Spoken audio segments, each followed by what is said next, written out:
My wife died on a cruise and I took care of her parents for 8 years.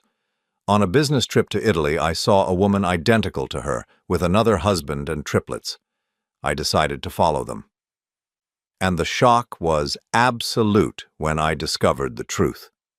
I'm glad to have you here. Follow my story until the end and comment the city you're watching from so I can see how far my story has reached. 8 years, 2,920 days since the Coast Guard called off the search.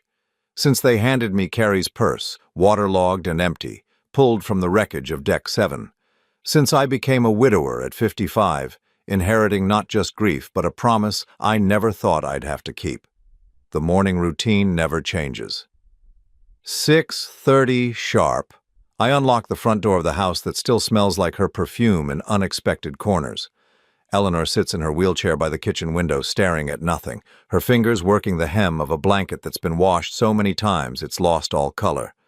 She's 78 now, though some days she thinks she's 25 and waiting for her daughter to come home from nursing school. "Carrie's coming today, isn't she?" Eleanor asks, her voice thin as tissue paper. "She promised to bring those cookies I like." I pour her morning pills into my palm. 12 different medications, 4 times a day. The pharmacy bill alone runs $800 monthly, even with Medicare. "Maybe later, Eleanor. Let's focus on breakfast first." Frank shuffles in from the bedroom, his walker scraping against the hardwood floors we refinished together back when I thought my biggest problem was choosing between oak and maple. His stroke 2 years ago left him confused about time, but crystal clear about his resentment. He knows I'm not his son-in-law anymore. I'm just the man who stayed. "You don't have to be here," he tells me every morning, the same script. "We can manage." They can't. Frank can barely dress himself, and Eleanor forgot how to work the stove 6 months ago. But I nod and help him into his chair, the same chair where Carrie used to curl up reading medical journals, planning our retirement. We were going to travel, see the northern lights, buy a cabin in Vermont. Instead, I measure out insulin and count pills and pretend not to notice when Eleanor calls me by her late husband's name. The house feels smaller every day. I sold my place 3 years ago when the medical bills started crushing them. Moved into Carrie's childhood bedroom, sleeping under posters of horses and movie stars she'd outgrown decades before she died. The mortgage here runs $2,000 a month, money I earn working part-time at the hardware store, a job that pays barely enough to cover groceries and gas. Our old friends stopped visiting after the 2nd year, hard to blame them. What do you say to a man caring for his dead wife's parents? How long is grief supposed to last before it becomes something else? Something unhealthy? I'm loading the dishwasher when I find Eleanor's pill organizer empty. She's supposed to take her heart medication with breakfast, but the little Tuesday compartment gapes open. I check the floor, the table, under her chair. Nothing. "Eleanor, did you take your pills already?" She looks at me with those cloudy blue eyes that were once sharp enough to spot a lie from 3 rooms away. "What pills?" "I don't take pills. I'm not sick." This is how it happens now. Memory slots closing one by one until eventually she won't remember Carrie at all. Won't remember why a strange man brings her breakfast and sorts her medications and sits with her during the long afternoons when Frank naps and the house settles into silence so complete it feels like being buried alive. I find the pills scattered behind her wheelchair. She must have tried to take them herself and dropped the organizer. I gather them carefully, checking each one against the pharmacy labels. The blood thinner looks different than usual, smaller. I make a note to call Dr. Martinez. By noon, Frank is agitated. He wants to drive to the bank, something about checking on investments that were liquidated years ago to pay for Eleanor's specialist. I explain again that his license was revoked, that I handle the finances now, that the money he's worried about went to keeping them in their own home instead of a facility. "You're stealing from us," he says, not for the first time. "Carrie never trusted you with money." The accusation hits the same nerve it always does. Carrie never trusted me with anything important, never included me in decisions about her parents' care, their finances, their futures. She handled everything, controlled everything, and then disappeared into the Atlantic Ocean, leaving me with a promise I'd made half asleep on a random Tuesday morning. "If anything happens to me, you'll take care of them, won't you?" she'd said, not looking up from her medical journal. "They have no one else." I'd agreed without thinking, the way you agree when someone asks if you'd die for them. Of course you would. But living for them day after day, year after year, watching them fade while your own life disappears, that's different. That's harder. The phone rings. Dr. Martinez's office, confirming Eleanor's appointment next week. More tests, more pills, more conversations about quality of life and difficult decisions. I schedule the appointment and add it to the calendar that's become my Bible, every square filled with medical visits and pharmacy runs and social worker check-ins.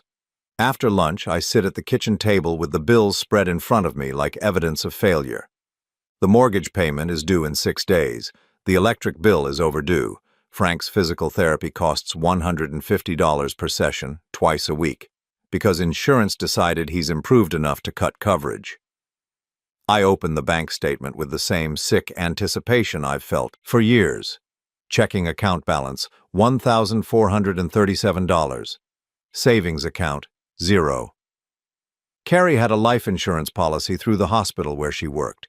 $200,000 that should have solved everything, but the insurance company fought the claim for 3 years, saying there wasn't enough evidence of death. No body, no conclusive proof she didn't stage her own disappearance.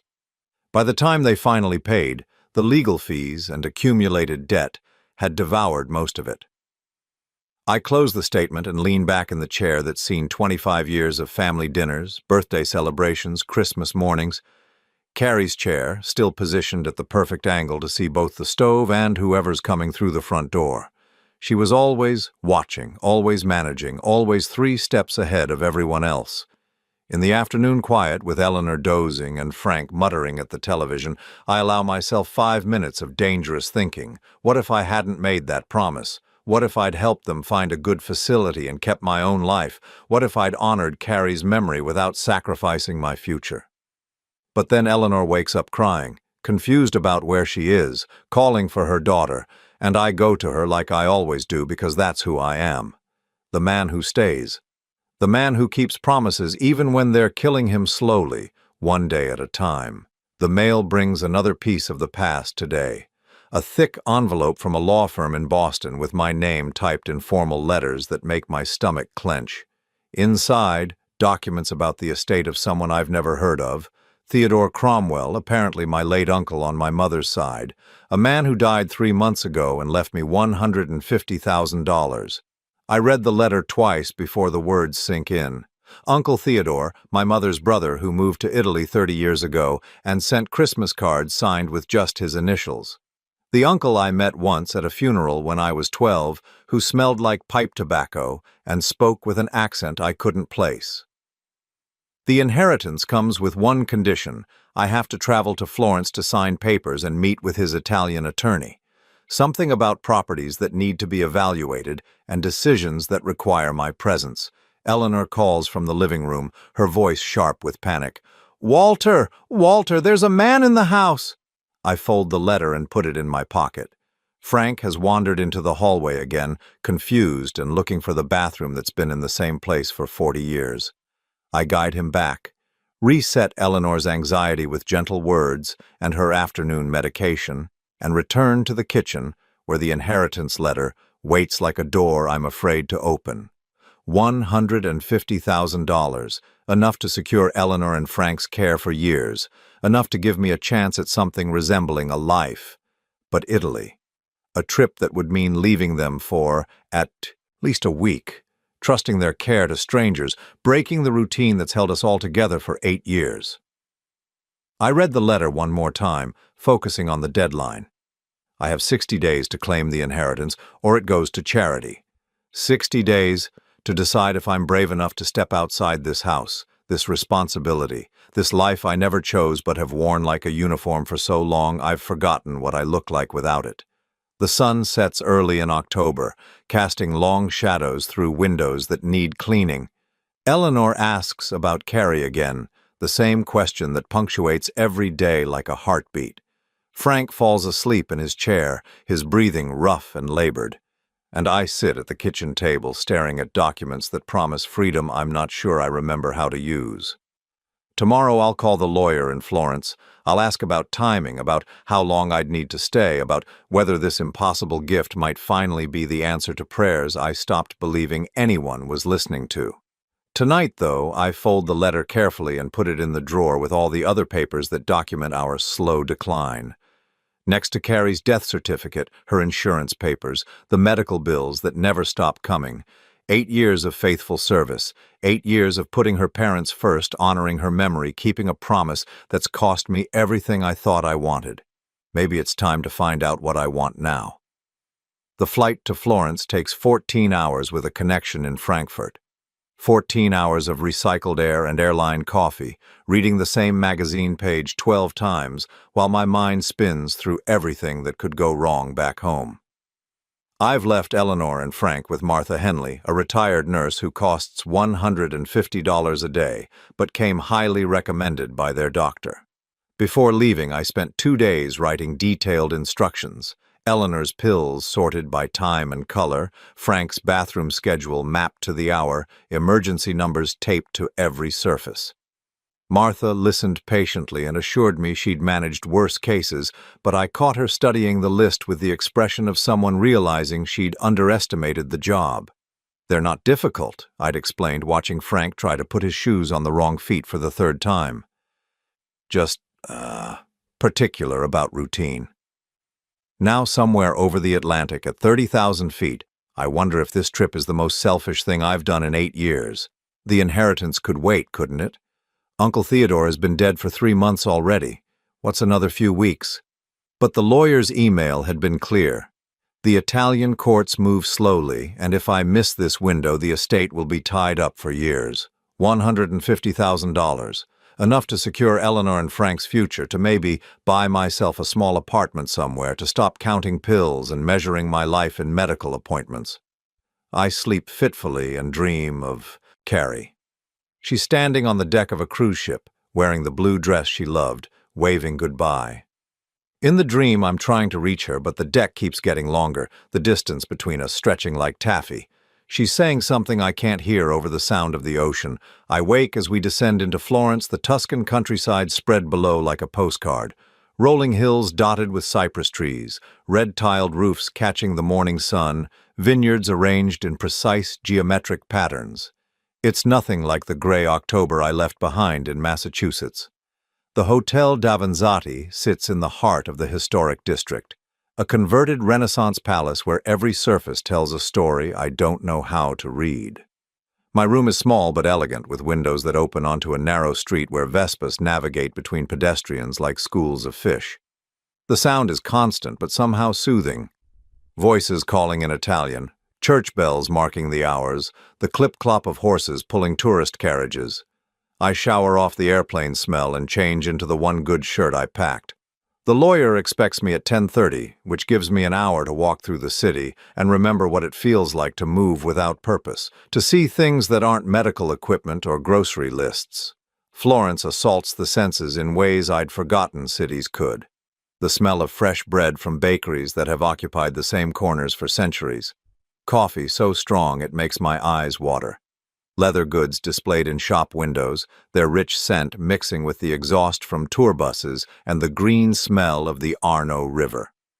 I follow the tourist maps toward the Duomo, joining streams of visitors who photograph everything and understand nothing, myself included. The cathedral's facade is intricate beyond comprehension, every inch carved with figures and patterns that seem to shift when I'm not looking directly at them. It's beautiful and overwhelming and completely foreign to my world of pill organizers and medical appointments. That's when I see her. She's standing near the fountain, maybe 50 yards away, laughing at something one of 3 small children has done. The sound carries over the crowd noise, clear and familiar as my own heartbeat. I know that laugh. I've been hearing it in my dreams for 8 years. My legs stop working. People flow around me like water around a stone, chattering in languages I don't recognize. But I can't move, can't breathe, can't process what I'm seeing.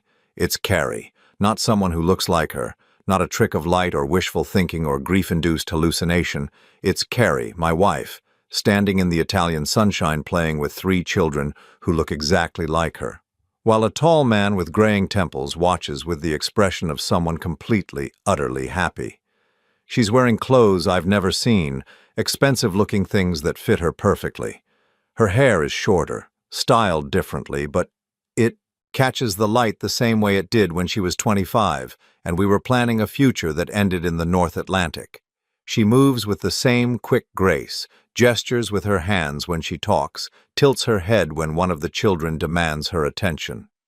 The man beside her, dark hair, athletic build, probably my age, puts his arm around her shoulders with casual ownership. She leans into him like it's natural, like she's been doing it for years. One of the children, a little girl with Carrie's nose and chin, tugs at her dress and points at the pigeons. Carrie bends down, scoops the child up, spins her around until they're both dizzy. I watch this scene from across the piazza like I'm watching a movie of someone else's life.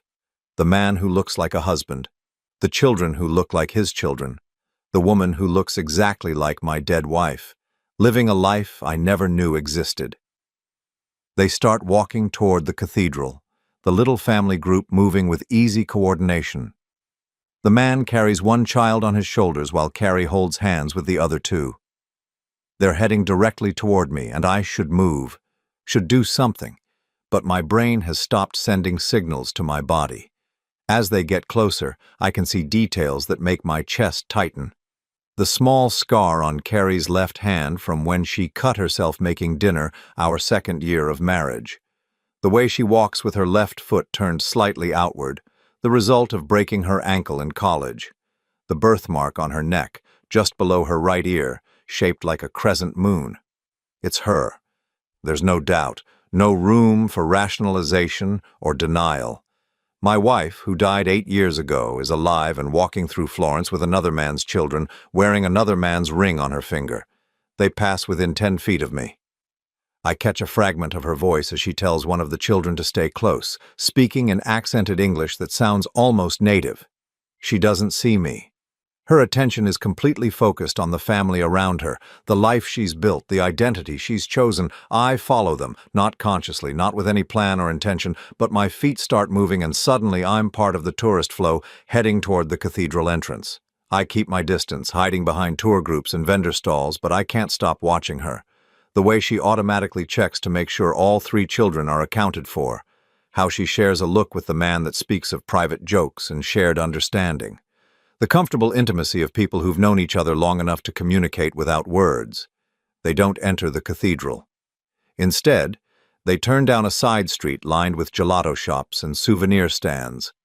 The man buys ice cream for everyone, and they sit at a small table outside a cafe while the children make sticky messes and demand napkins. Carrie wipes faces and mediates disputes and looks for all the world like a mother who's been doing this job for years. I position myself at a newspaper stand across the street, pretending to browse headlines in Italian while keeping them in my peripheral vision. My hands are shaking so badly I can't hold the pages steady. The man's phone rings. He answers in rapid Italian, his expression shifting from relaxed to concerned. Work crisis by the look of it. He speaks to Carrie in English now, something about needing to handle a problem at the office. She nods, tells him to go, gestures to the children with the universal language of, "I've got this." He kisses her goodbye.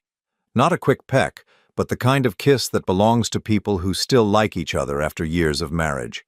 She watches him walk away with an expression I recognize, but have never seen directed at me. Pure, uncomplicated love. I buy a newspaper I can't read and sit at a cafe table with a view of theirs. Order espresso I don't want and try to look like a tourist taking a break instead of a man whose entire understanding of reality has just been detonated. Carrie is 30 yards away, alive and beautiful and completely absorbed in a life that has nothing to do with me. She's forgotten I exist, forgotten Eleanor and Frank exist, forgotten the promises she made and the responsibilities she left behind. While I've spent 8 years maintaining her parents' medications and mortgage payments, she's been building a new family in a country where no one knows her real name. One of the children, a boy with her eyes and stubborn chin, drops his gelato on the ground and starts to cry. Carrie doesn't get frustrated or annoyed. She simply orders another one, cleans up the mess, and distracts him with a game involving counting pigeons. The scene is so normal, so maternal, so completely at odds with the woman I thought I knew. My Carrie never wanted children. We tried for years, went through fertility treatments that emptied our savings and left her exhausted and bitter. She blamed me, blamed her body, blamed the universe for denying her the one thing she wanted most. After the 5th miscarriage, she stopped talking about it entirely, threw herself into her nursing career and became someone who took care of other people's families instead of building her own. But here she is, mothering 3 children who call her Mama in accented English, who compete for her attention and cuddle against her when they're tired. Children who look enough like her to be hers, who are young enough to have been born after she died. I take out my phone and aim it toward their table, pretending to photograph the cathedral in the background. Through the zoom lens, I can see her face clearly for the first time in 8 years. She looks younger somehow, despite the passage of time. Relaxed in a way I never saw during our marriage. The lines of constant stress that had started appearing around her eyes in her 40s are gone, replaced by laugh lines and the kind of glow that comes from being deeply, genuinely happy. The children finish their gelato and start getting restless. Carrie checks her watch, an expensive-looking thing I don't recognize, and starts gathering their belongings. They're leaving, and I haven't decided what to do with this impossible information. I could approach her now, walk across the street, say her name, watch her face, as she realizes her old life has found her new one. But what then? What do you say to a woman who let you believe she was dead? How do you ask someone why they chose to orphan their parents and abandon their spouse for a fresh start in Tuscany? Instead, I follow them again. They walk through narrow streets that smell like garlic and wine, past shops selling handmade paper and leather goods, until they reach a small parking area where a dark blue Mercedes waits. Carrie loads the children into car seats with practiced efficiency while they chatter about their day, switching between English and Italian like children who've grown up bilingual. Before getting into the driver's seat, she takes a long look around the piazza. For one heart-stopping moment, her eyes sweep past me, and I think she's seen me, recognized me, that this impossible reunion is about to become real. But her gaze moves on without stopping, and she gets into the car like nothing has happened. I watch the Mercedes disappear into Florence traffic, carrying my supposedly dead wife and her secret family toward a life I know nothing about. I sit on a bench in the empty piazza for a long time after they're gone, trying to make sense of what I've witnessed. The woman I've grieved for 8 years isn't dead. She's living 10 minutes from where I'm supposed to sign inheritance papers, raising children who have never heard of Eleanor or Frank or the man who promised to take care of them forever. My phone buzzes with a text from Martha. Eleanor asking for you. Frank had small incident, but fine now. When coming home? I stare at the message, at the life waiting for me back in Massachusetts, and realize that everything I thought I knew about duty and loyalty and keeping promises has just been turned inside out. Carrie chose this life. Chose to let me believe she was dead rather than simply ask for a divorce. Chose to let her parents decline without their daughter's support rather than find a way to help them transition to professional care. She chose to let me sacrifice 8 years of my own life for a lie. I delete Martha's text without responding and walk back toward the hotel, my mind already working on what I need to do next. Find out where she lives. Learn about this new identity she's created. Understand the full scope of what she's built on the foundation of my grief. Tomorrow, I'll sign the inheritance papers and take possession of Uncle Theodore's money. But tonight, I'm going to figure out how to reclaim my wife from the dead. The law office of Benedetti and Associates sits in a converted Renaissance palazzo, all marble floors, and frescoed ceilings that make you whisper even when there's nothing secret to discuss.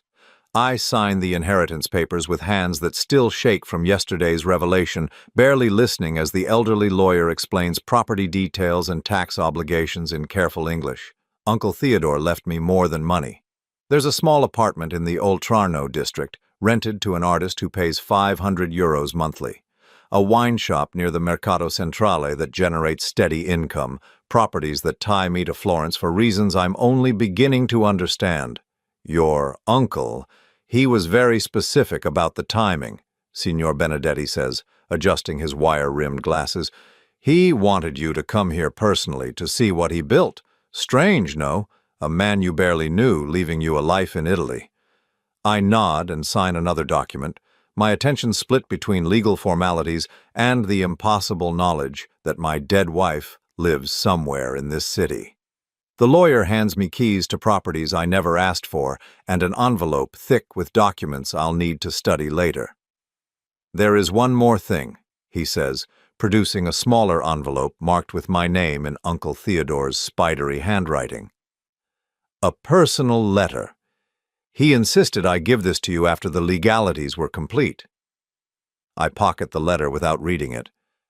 Right now, I need information about someone else entirely. Signor Benedetti, I'm looking for someone who might live here in Florence, an American woman married to an Italian man with young children. I have lost touch with an old friend. His expression grows cautious. Florence is not so large, but finding someone without more details. He shrugs apologetically. I describe the man I saw with Carrie. Tall, graying hair, expensive clothes, the kind of bearing that suggests professional success. The lawyer's face shifts slightly. This sounds perhaps like someone in business, yes? The American community here, it is small but well-connected. There is a private investigator I sometimes recommend for delicate family matters. Giulia Rossi, very professional, very discreet. He writes down a name and phone number on expensive letterhead. I thank him and leave with more questions than answers, walking through streets that felt magical yesterday and oppressive today. Giulia Rossi works from an office above a leather goods shop, reached by climbing 3 flights of narrow stairs that smell like coffee and cigarettes. She's younger than I expected, maybe 40, with sharp eyes and the kind of directness that comes from dealing with people's secrets professionally. American woman, 3 children, Italian husband, she repeats after I give her the basic information. You said she might be using a different name now. I hesitate, then decide on a version of the truth that won't make me sound insane. She was married before, to someone else. There was a difficult divorce. She may have changed her identity for privacy reasons. Giulia nods, like this is perfectly normal. It happens more than you think. People come to Italy to start over. The bureaucracy here, it's complicated enough that someone with determination and money can disappear quite effectively. She quotes me a fee that makes me wince, €800 for a comprehensive search, payable in advance. I think of Eleanor's medicine costs, Frank's physical therapy bills, the mortgage payment due next week. Then I think of Carrie laughing with children who should have been ours, living in luxury while I count pills and measure my life in medical appointments. I pay her in cash from Uncle Theodore's emergency fund. I need photographs if you have them, she says. Recent ones would be best, but anything that shows her clearly. I hand her my phone, scrolling to the pictures I took yesterday at the cafe. Giulia studies them with professional interest, zooming in on Carrie's face, noting details I hadn't consciously registered. Beautiful woman, expensive clothes, quality jewelry. This man with her, he has money. The car they left in, a Mercedes, you said? That narrows things considerably. She promises results within 48 hours and asks where I'm staying. I give her the hotel information and walk back through the city with the strange sensation of having set something irreversible in motion. That evening, I sit in my hotel room reading Uncle Theodore's letter. His handwriting is difficult to decipher, made worse by what appears to be Parkinson's disease, but the message is clear enough. Walter, I know we barely knew each other, but family is family. I've been watching your life from here, through Christmas cards and family gossip, and I see a man who's forgotten how to live for himself. Italy teaches you that life is meant to be tasted, not endured. This inheritance isn't charity. It's an opportunity. Take it. He goes on to describe the properties, the income they generate, the possibility of a different kind of future. But it's the last paragraph that stops me cold. I heard about Carrie's accident. Terrible thing losing someone so young, but Walter, sometimes the dead aren't as gone as we think. Sometimes they're just living different lives. I hope you find the peace you deserve, whatever form it takes. I read that paragraph 3 times, trying to decode what he might have known or suspected. Uncle Theodore died 3 months ago. The will was written 2 years before that. Did he somehow know Carrie was alive? Or is this just the rambling philosophy of an old man who'd seen enough of life to know its secrets? My phone buzzes with a text from Martha. Eleanor had good day. Frank asking when you come home. All fine, but they miss routine. I stare at the message for a long time before typing back. Few more days. Thank you for everything. The next morning brings rain. The kind of steady drizzle that turns Florence's ancient stones slippery and treacherous. I walks, anyway, needing movement to quiet the questions circling in my head like vultures.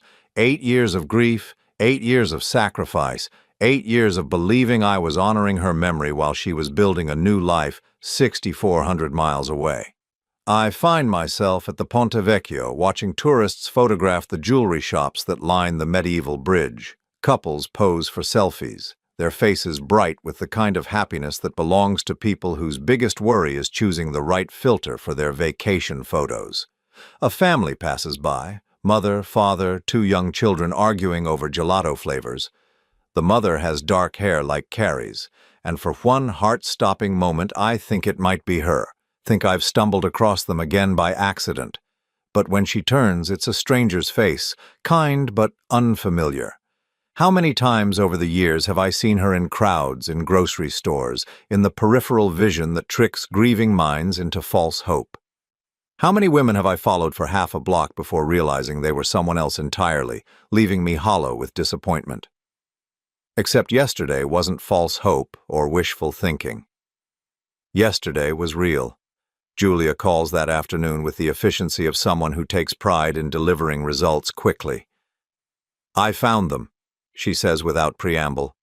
Maria Elena Rossi, that's the name she's using now, married to Lorenzo Benedetti, a successful architect.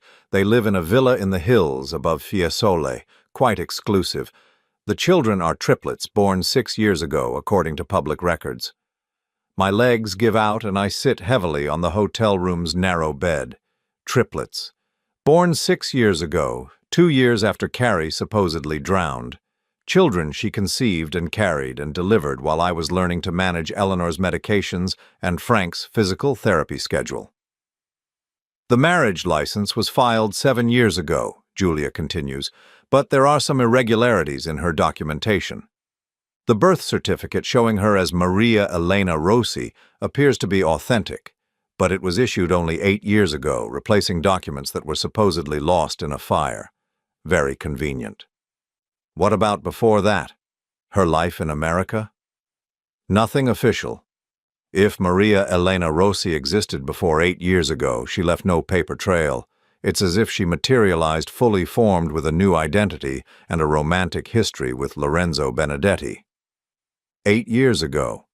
The exact timeline of Carrie's death.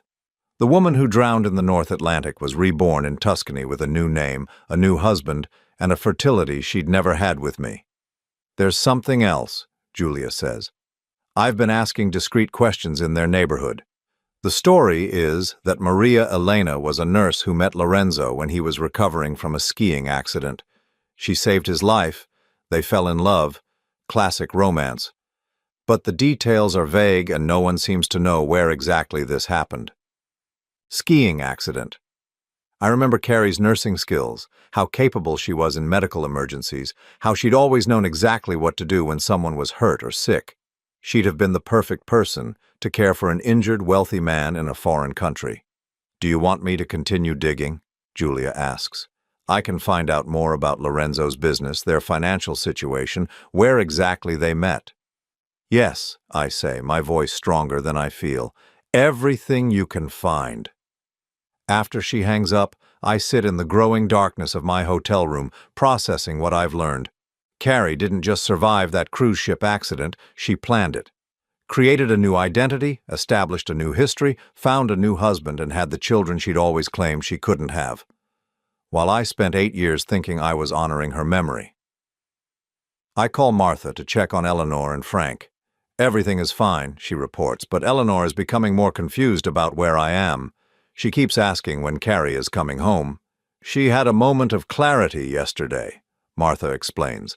Asked me directly if Carrie was really dead or just gone. I didn't know what to say. Eleanor, with her failing mind and fading memory, has stumbled closer to the truth than any of us realized. That night I lie awake listening to Florence's nocturnal sounds, moped engines echoing off narrow walls, voices calling in Italian from apartments whose windows stay open to catch any breeze, church bells marking hours that feel endless. Tomorrow Julia will have more information. Tomorrow I'll know more about the life Carrie built on the ashes of mine. But tonight I'm still just a man whose dead wife turned out to be living a better life without him. The rain stops sometime before dawn, leaving the air clean and sharp with the promise of sunlight. I order coffee from room service and sit by the window watching Florence wake up. Shopkeepers rolling up metal shutters, delivery trucks navigating streets designed for horses and carriages, early tourists consulting maps and guidebooks. Somewhere in those hills beyond the city, Carrie is probably making breakfast for children who call her Mama, getting them ready for school or daycare, living the domestic life she claimed to want but never achieved with me. Lorenzo is probably reading the financial pages over espresso, planning his day of architectural consultations, secure in the knowledge that his wife loves him completely. Neither of them knows that their carefully constructed new world is about to collide with the old one they thought they'd left behind forever. My phone rings. Julia again, calling earlier than expected. I have the address, she says. Villa Benedetti, number 47, Via della Colline. Very private road, very exclusive neighborhood. But Walter, there's something you should know before you decide what to do with this information. What? Lorenzo's business is in trouble. Serious financial problems, according to my sources. The kind that might make someone desperate enough to do things they normally wouldn't consider. What kind of things? The kind that require access to money from previous lives. I understand immediately. Carrie has something Lorenzo needs, access to funds from her old identity, her American life, the insurance money and inheritance she might still have legal claim to. Are you saying she might be planning to come back, to resurface? I'm saying desperate people make unpredictable choices, and if Lorenzo's business fails, your Maria Elena might need to remember how to be Carrie again. After she hangs up, I dress carefully and walk through Florence one more time as a tourist, a man with nothing more complicated to worry about than choosing between museums and restaurants. Tomorrow, I'll have to decide what to do with the knowledge I've gained, how to use the information Julia has provided, whether to confront Carrie directly or find another way to reclaim the 8 years she stole from me. But today, I'm going to look at the city she chose over the life we'd built together. I'm going to understand what was so appealing about this place that it was worth faking her own death to have it. By evening, I think I understand. Florence is a city where reinvention feels not just possible, but inevitable. Every street corner holds centuries of stories, layers of history where new identities have been built on the foundations of old ones for 1,000 years. It's the perfect place to become someone else entirely. The perfect place to forget you were ever someone's wife. Villa Benedetti sits on a winding road that climbs through olive groves and cypress trees. The kind of approach that gives you time to change your mind with every curve. I've driven this route 3 times in 2 days, each time losing my courage before reaching the ornate iron gates that guard the property. Today feels different. Today I'm not turning back. The rental car's GPS speaks to me in Italian-accented English, counting down kilometers until I reach the address Julia provided. My hands are steady on the steering wheel, but my heart pounds with the rhythm of a man approaching his own execution. Through the gaps in the trees, I catch glimpses of the villa, honey-colored stone, red tile roof, the kind of architectural harmony that speaks of centuries of careful maintenance and considerable wealth. This is what Carrie chose over mortgage payments and pill organizers. This is what was worth letting me believe she was dead. I park across from the gates and sit in the car for 20 minutes, watching. At 10:15, the gates swing open automatically and the dark blue Mercedes emerges, Carrie behind the wheel. She's alone this time, no children in the back seat, no husband in the passenger seat. Just my supposedly dead wife, driving down a Tuscan hillside on a Tuesday morning in October. I follow at a distance, keeping two cars between us as we descend into Fiesole proper. She parks near the market square and walks toward a small cafe, moving with the confidence of someone who knows exactly where she belongs. I park illegally and hurry after her, my mouth dry as sand.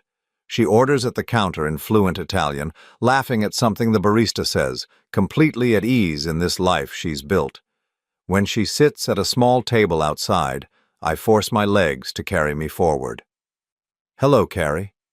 She freezes with her espresso cup halfway to her lips.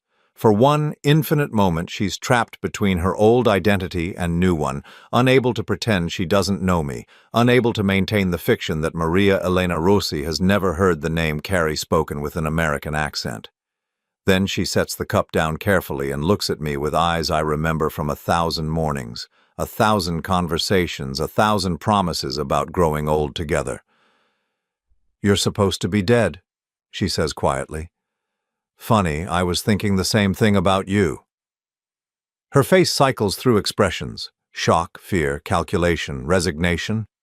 She gestures to the chair across from her like we're old friends meeting for coffee instead of a man confronting his supposedly deceased wife. "How did you find me?" I sit down, noting details I couldn't see from across the piazza that first day. The wedding ring on her left hand, different from the one I gave her, the expensive watch, the subtle makeup, the confidence that comes from years of successful deception. Does it matter? I'm here. You're here. We both know what that means.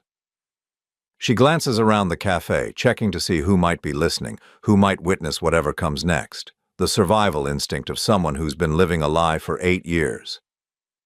"Walter, you don't understand." "I understand plenty.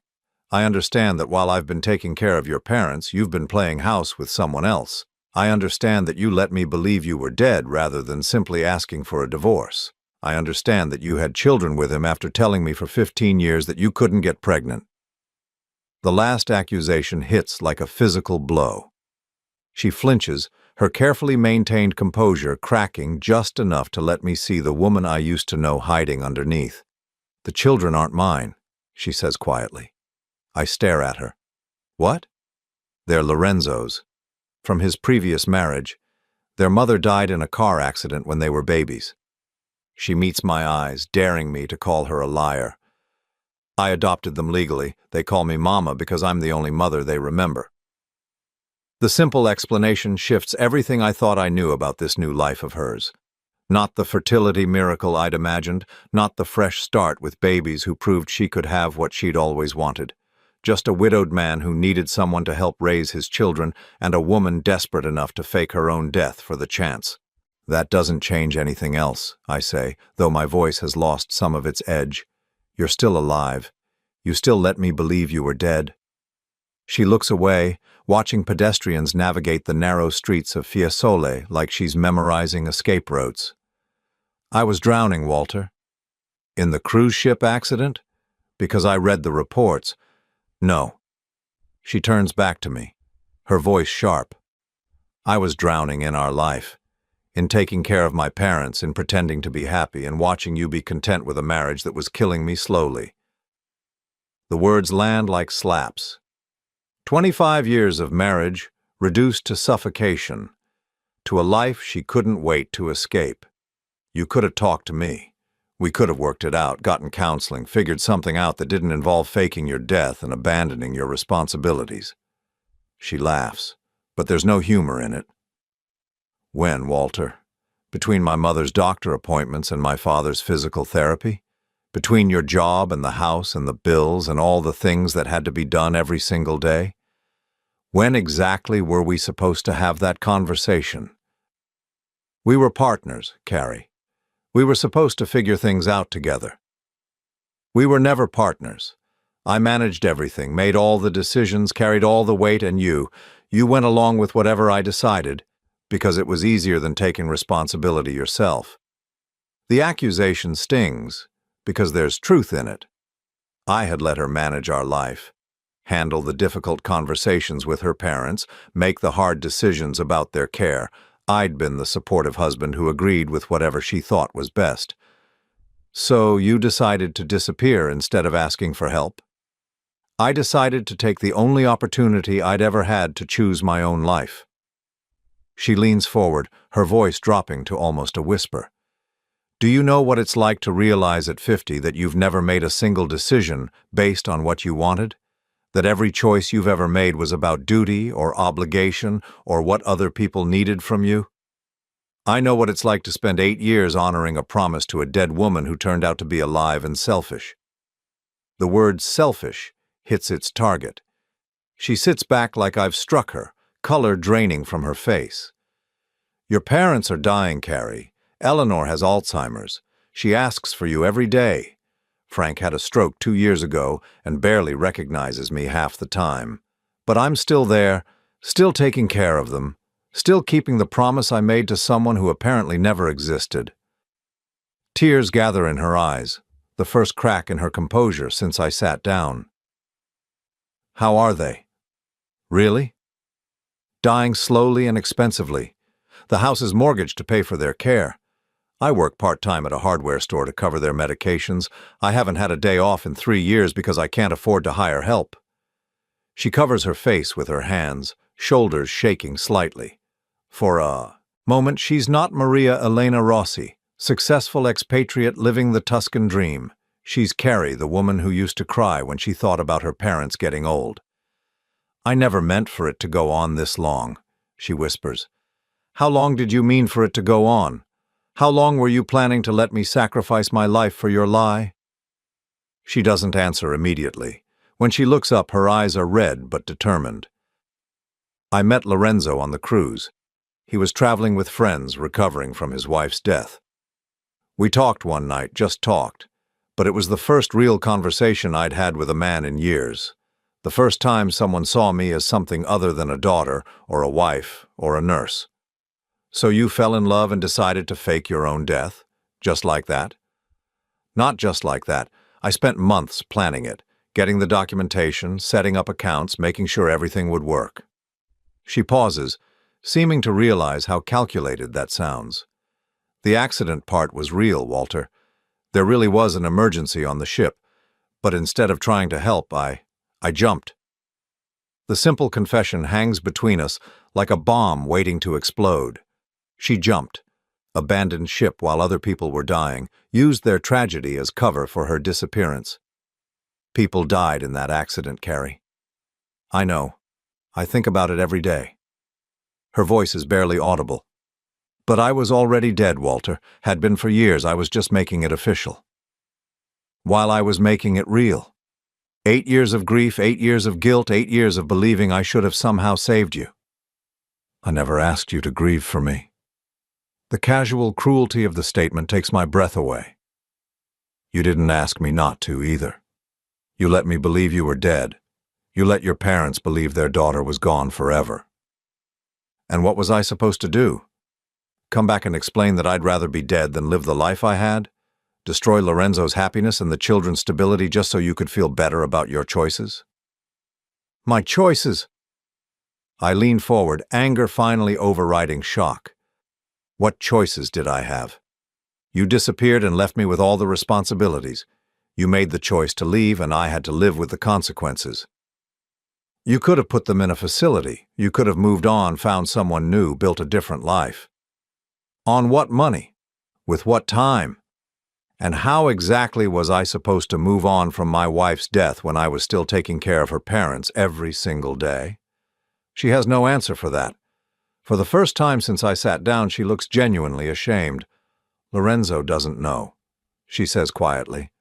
About you, about my parents, about any of it. He thinks my family is dead, that I had no one before I met him. How convenient. It's not convenient, it's necessary. He's a good man, Walter. He deserves better than the truth about what I did. And I deserve better than 8 years of lies. But here we R. A long silence stretches between us. Around us, life in Fiesole continues. Shopkeepers opening their stores, tourists consulting guidebooks, normal people living normal lives that don't involve confronting the dead over coffee. "What do you want?" she asks finally. It's the question I've been asking myself since the moment I saw her in the piazza. What do I want? Justice? Revenge? An apology? The 8 years back? Some acknowledgement of what her choices cost me? I want you to face what you did. To your parents, to me, to the life you threw away like it meant nothing. And then what? You expose me? Destroy my marriage? Traumatize 3 children who call me mama? Does that give you back the years you lost? It gives me the truth. It gives your parents the chance to see their daughter before they die. It gives me the right to stop pretending I'm honoring your memory when you're alive and happy in Italy. She reaches across the table and touches my hand, the first physical contact we've had in 8 years. Her skin is soft, familiar, wearing rings that represent promises made to someone else. Walter, please, I know I hurt you, I know what I did was terrible, but destroying what I've built won't fix anything. It won't give you back those years. I look down at her hand on mine, remembering other times she'd touched me like this, when she was asking for something she knew I didn't want to give, when she was manipulating me into agreeing with her plans, when she was managing me the way she managed everything else. You're right, I say, pulling my hand away. It won't give me back those years, but it might prevent you from stealing any more. I stand up, leaving money on the table for coffee I never ordered. She looks up at me with an expression I recognize but have never seen directed at me. Fear. What are you going to do? I don't know yet. But this conversation isn't over, Carrie. Just because you're done running doesn't mean I'm done finding you. I walk away without looking back, though I can feel her watching me until I turn the corner.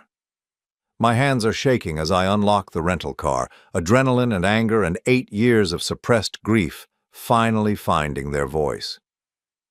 The drive back to Florence passes in a blur of olive trees and ancient stone walls.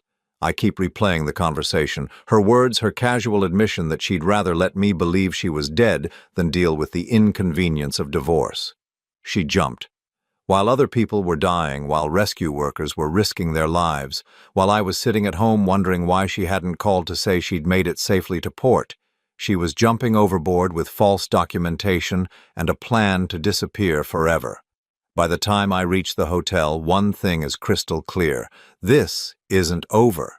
She made her choice 8 years ago, and I've been living with the consequences ever since. Now it's time for her to live with some consequences of her own. The call from Martha comes at 3 a.m, Florence time. I'm lying awake anyway, staring at the hotel ceiling, replaying every word of my confrontation with Carrie when the phone buzzes against the nightstand.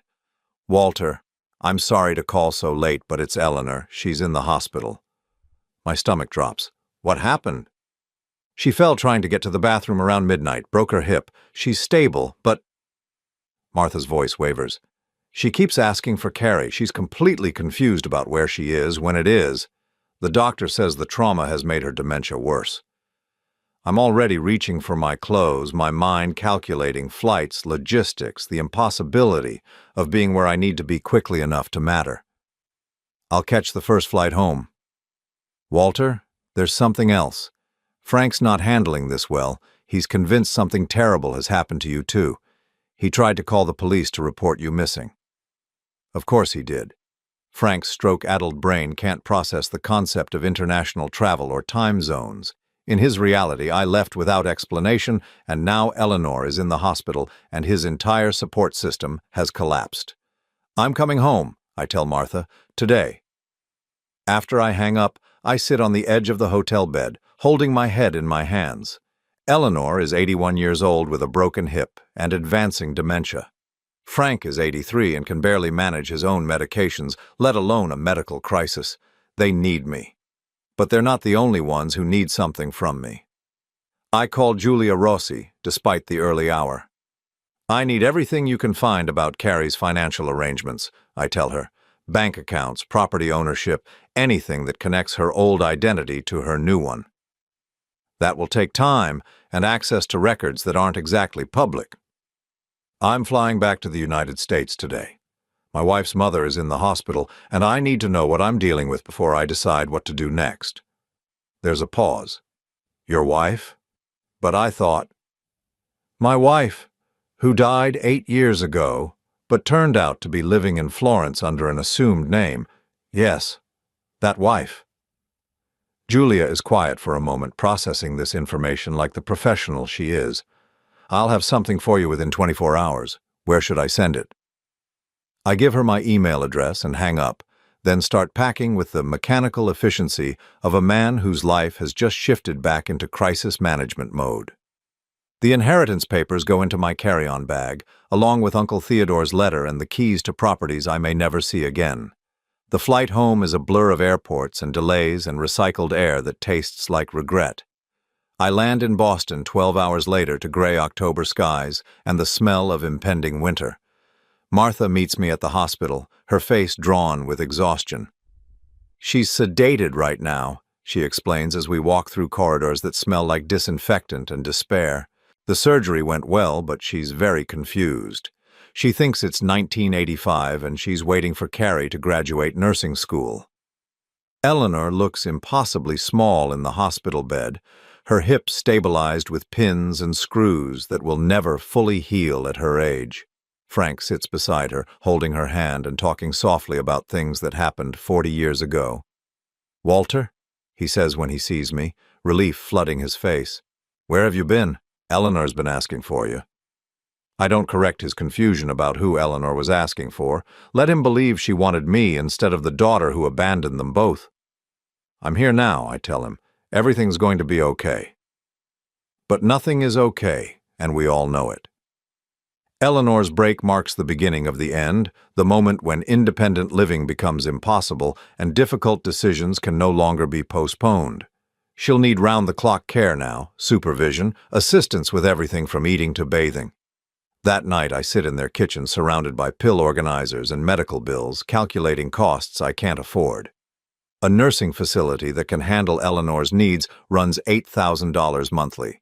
Frank could probably manage at home with part-time care for another few months, but not alone, not with Eleanor in a facility and me working full-time to pay for it. My laptop chimes with an email from Julia.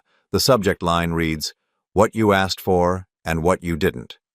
Her research is thorough and devastating. Carrie didn't just disappear. She systematically transferred money from joint accounts into offshore holdings weeks before the cruise. Small amounts, never enough to trigger alerts, but totaling nearly $80,000 by the time she died. The life insurance payout I eventually received? Carrie had increased the policy 6 months before the cruise, doubling the coverage and adding provisions that would pay out even in cases where the body was never recovered. But it's the final document that makes my blood run cold. A power of attorney signed by Eleanor 3 years ago when her dementia was still mild, giving Carrie authority over her parents' financial and medical decisions. A document that was never revoked because everyone believed Carrie was dead. Technically, legally, Carrie still has the right to make decisions about her parents' care. I called Julia immediately, despite the 6-hour time difference. How is this possible? How can a dead person have power of attorney? Italian records show Maria Elena Rossi as alive and well, Julia explains. American records show Carrie Holloway as dead but never legally declared incompetent. The power of attorney remains valid until formally revoked or challenged. What does that mean practically?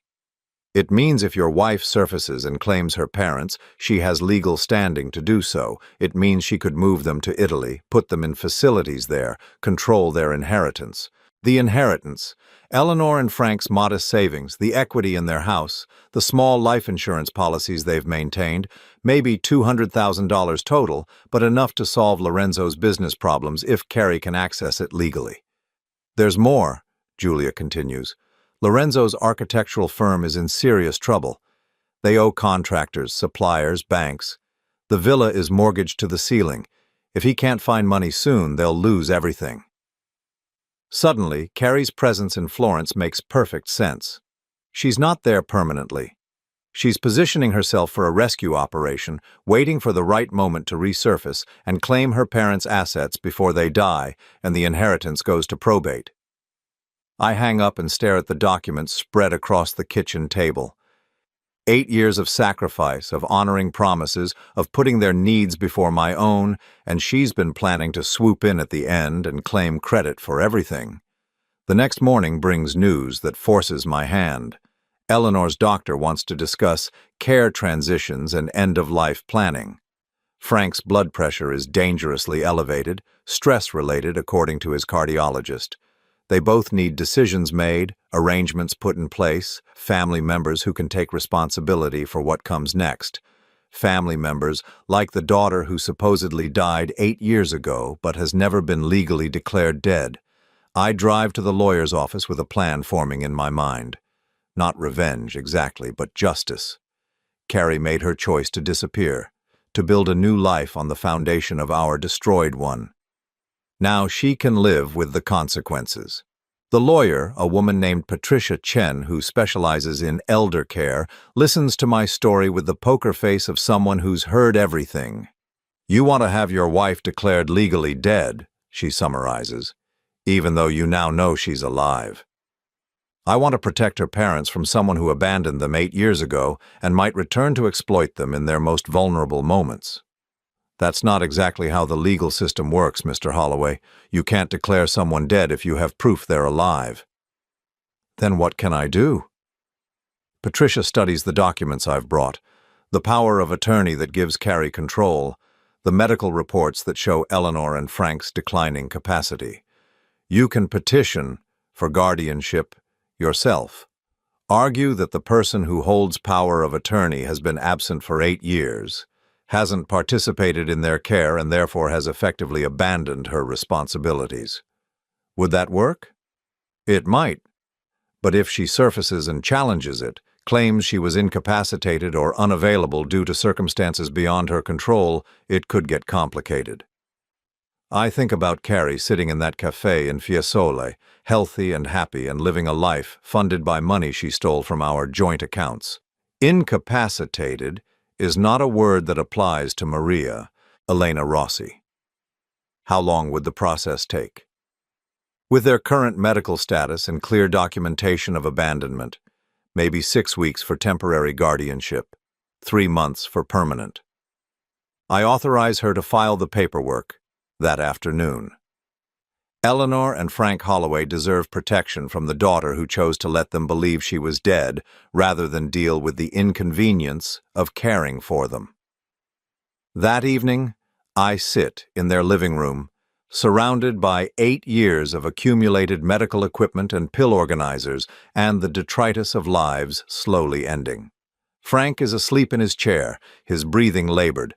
Eleanor is back from the hospital but confined to bed, confused about why she can't walk, asking repeatedly for the daughter who will never come.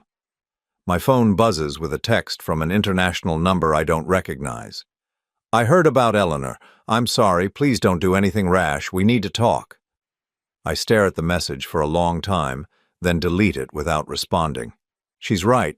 We do need to talk, but not the kind of conversation she's hoping for. I call Julia one more time with a question that's been nagging at me since I left Florence. The children Carrie adopted, Lorenzo's triplets, what happened to their mother exactly? Car accident, according to the records, but... Julia pauses, the hesitation of someone who's found information she's not sure she should share. What?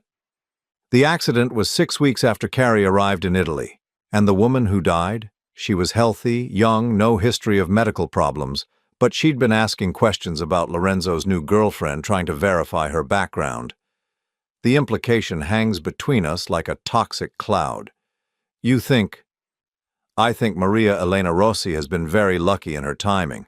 I think she's had remarkable success in removing obstacles to the life she wanted. I hang up and sit in the gathering darkness, processing what Julia has just suggested. Carrie didn't just abandon one life to build another. She may have actively eliminated competition for the life she wanted.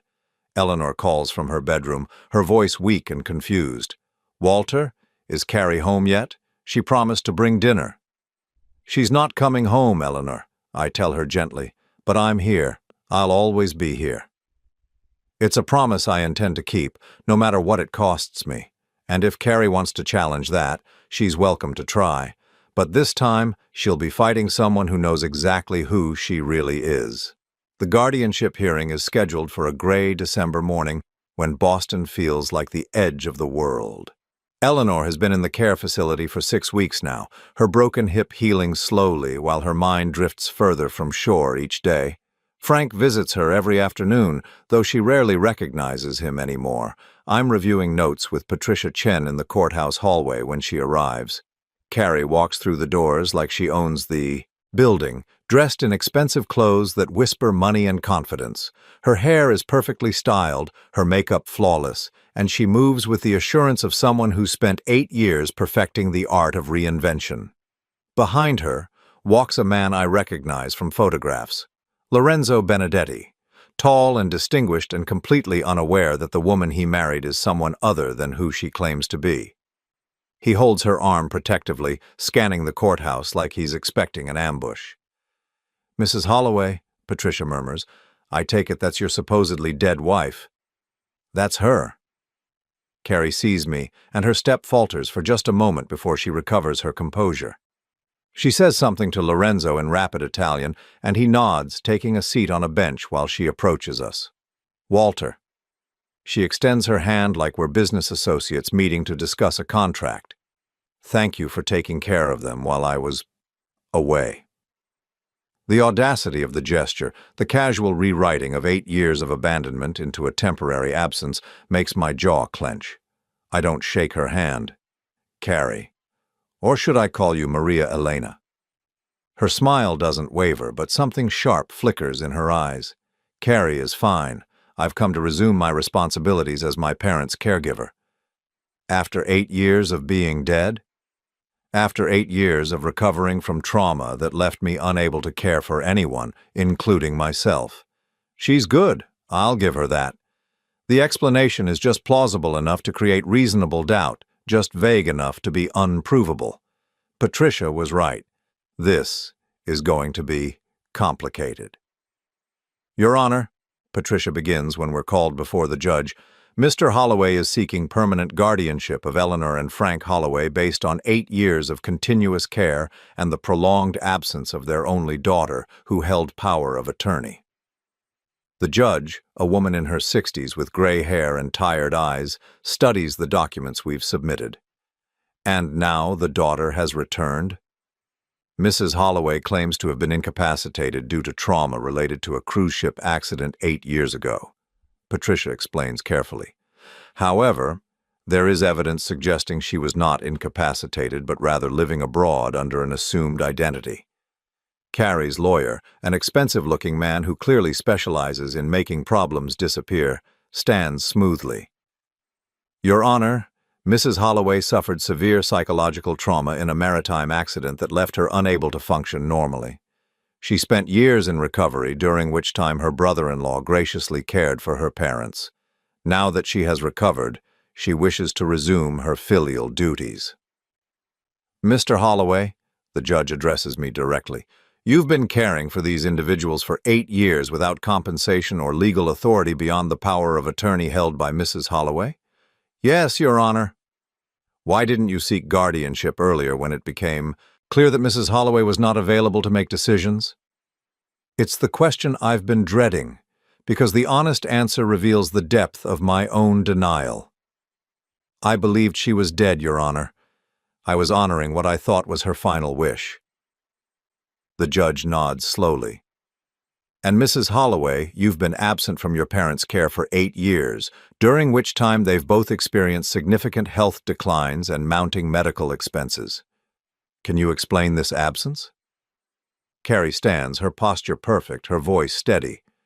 "Your Honor, I suffered severe PTSD following the cruise ship accident. I was unable to function, unable to make rational decisions. I spent years in treatment facilities, both in the United States and abroad, working to recover my mental health." "Do you have documentation of this treatment?" "Some records were lost when I moved between facilities, but I can provide what's available." Of course she can. Carrie always was meticulous about covering her tracks. Your Honor, I interrupt, may I present additional evidence? The judge nods, and I hand Patricia a folder that contains Julia's research. Bank transfer records showing systematic movement of money before the cruise, evidence of the false identity creation, documentation of her marriage to Lorenzo Benedetti 7 years ago. Patricia summarizes the findings while Carrie's face grows paler with each revelation. These documents suggest that Mrs. Holloway's absence was not due to incapacitation, but rather a deliberate decision to abandon her responsibilities and create a new life abroad. Carrie's lawyer objects, demanding authentication of foreign documents, challenging the chain of custody, raising procedural questions designed to muddy the waters, but the evidence is overwhelming and everyone in the room knows it. Mrs. Holloway, the judge says finally, do you wish to respond to these allegations? For the first time since she walked into the courthouse, Carrie looks genuinely uncertain. She glances back at Lorenzo, who's staring at her with growing confusion and concern. Your Honor, the trauma affected my judgment. I made decisions I'm not proud of, but I'm ready to take responsibility now. After 8 years of letting your brother-in-law bear the financial and emotional burden of your parents' care, after allowing him to believe you were dead, I never asked him to grieve for me. The words land in the silent courtroom like a slap. The judge's expression hardens. Mrs. Holloway, you held legal authority over these individuals' care and abandoned that responsibility for 8 years while living abroad under an assumed identity. During that time, Mr. Holloway has provided continuous care at significant personal and financial cost. Your Honor, Carrie's lawyer tries to interject, but the judge continues. Furthermore, the evidence suggests that your reappearance coincides with your parents' declining health and the prospect of inheritance decisions. This court finds your motivations suspect. I watch Carrie's carefully constructed facade begin to crumble. Behind her, Lorenzo stands abruptly and walks toward the exit, his face a mask of betrayal and disgust. Lorenzo, wait, Carrie calls, but he doesn't stop. The judge grants me permanent guardianship 15 minutes later, along with authority to make all medical and financial decisions for Eleanor and Frank. Carrie's power of attorney is formally revoked, and she's ordered to pay restitution for the money transferred from joint accounts before her disappearance. As people file out of the courtroom, Carrie approaches me one last time. You've destroyed everything, she says quietly. My marriage, my family, my life. I didn't destroy anything, Carrie. I just stopped letting you destroy mine.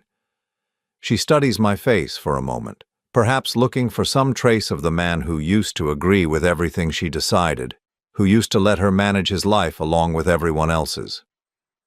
What happens now? She asks. Now you go back to Italy and explain to 3 children why Mama has to go away. You explain to your husband why you lied about who you were. You live with the consequences of your choices for the first time in 8 years. And you? I think about Eleanor, who asked for her daughter until the day she stopped asking for anything. About Frank, who still believes Carrie is coming home someday. About the inheritance that will pay for their care and maybe, eventually, allow me to build something resembling a life of my own. I keep the promises I made. I take care of the people who needed taking care of. I do what you should have done. She nods slowly, then turns and walks away without looking back. Through the courthouse windows, I watch her cross the street toward a taxi where Lorenzo waits with his bags already loaded. Even from this distance, I can see the defeat in his posture, the way he doesn't look at her when she gets in the car. 6 months later, I get a letter from Giulia Rossi. Lorenzo divorced Carrie 3 weeks after returning to Italy. The children are living with his sister while he rebuilds his business and his life. Carrie has disappeared again, though whether she's assumed another identity or simply left Italy isn't clear. The letter includes one final piece of information. The life insurance company that fought Carrie's death claim for 3 years has filed charges for insurance fraud. Interpol has issued a warrant for Maria Elena Rossi in connection with financial crimes in multiple countries. It seems Carrie's talent for reinvention finally caught up with her. I'm sitting in the garden of the assisted living facility where Eleanor and Frank now live, reading Julia's letter when Frank shuffles over and sits beside me. He's having one of his good days when the past and present align just enough for conversation. "She's really not coming back, is she?" he asks quietly. I fold the letter and put it in my pocket. "No, Frank, she's not coming back." He nods, unsurprised. "I think I always knew. Carrie was never good at staying when things got difficult." We sit in comfortable silence, watching Eleanor in her wheelchair by the fountain. She doesn't recognize either of us anymore, but she seems peaceful, her face turned toward the afternoon sun like a flower following light. "You stayed, though," Frank says. "I stayed." "Thank you for that." It's the first time he's thanked me for anything in 8 years. The words settle in my chest like a weight lifting rather than landing. That evening, I drive to Uncle Theodore's apartment in the North End, the property I inherited and never thought I'd use. It's small but comfortable, with windows that face east toward the harbor.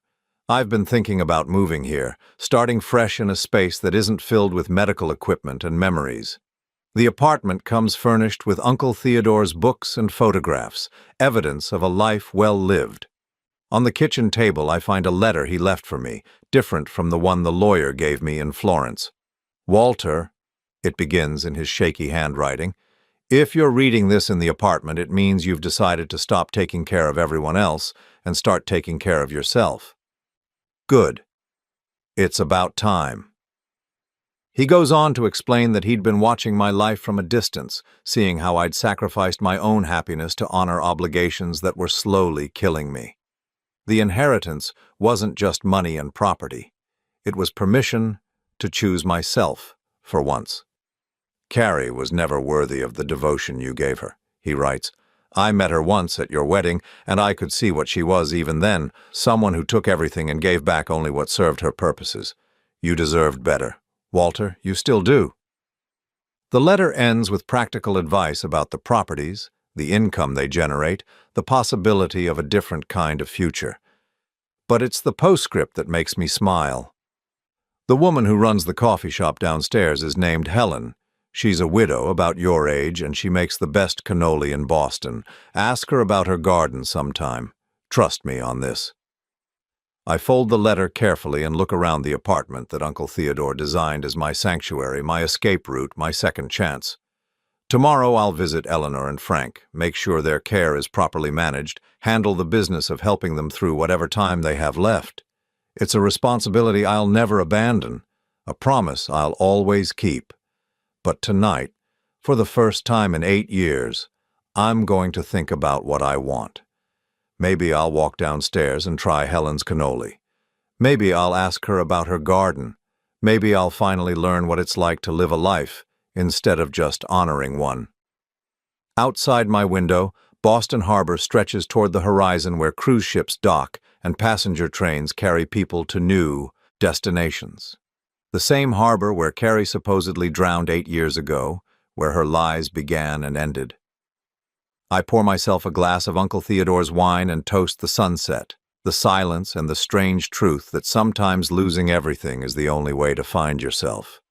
Carrie was right about one thing. We all make choices about the lives we want to live. It just took me 8 years to realize I was allowed to make one too.